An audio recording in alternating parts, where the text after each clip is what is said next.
Se pourrait-il que la douceur de ta présence parvienne à me convaincre de l'existence du divin? Car c'est bien l'âme que tu me touches lors de nos communions.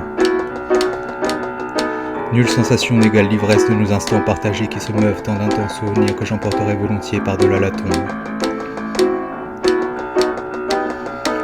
Les délices de la vie que nous croquons mutuellement confèrent à l'existence un parfum suave et exquis, emplissant l'âme d'une grisante sensation où transcendance et insouciance se mêlent pour atteindre le sublime.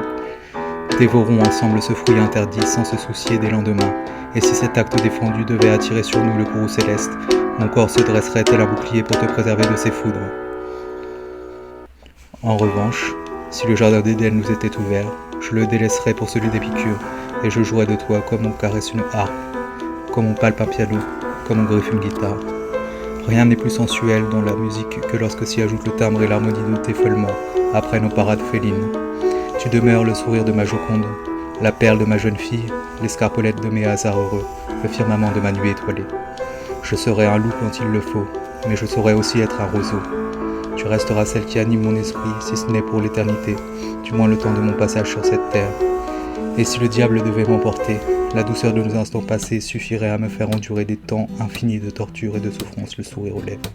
Que ces mots dans le marbre restent gravés. Tes cheveux sont de fins fils de soie au reflet d'or qui donnent à l'éclat du soleil toute sa splendeur. Tes yeux opalins semblent deux joyaux sertis d'ébène dans un écrin d'acajou. Ton sourire à la pureté et à la blancheur de l'ivoire paraît pourvu de la brillance du diamant. La sublimité de tes traits est un hymne déchirant à la gloire de la perfection au sein de la nature. Aucune rose n'est assez rouge ni sombre pour rendre la force de notre passion. Privée d'épines, elle manquerait de piquant.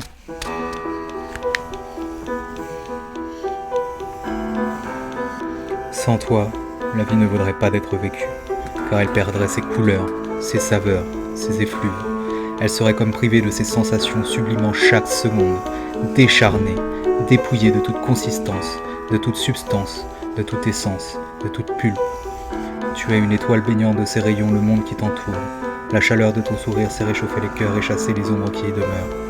L'éclat de ta chevelure de bronze reste à jamais gravé dans les regards qui le croisent.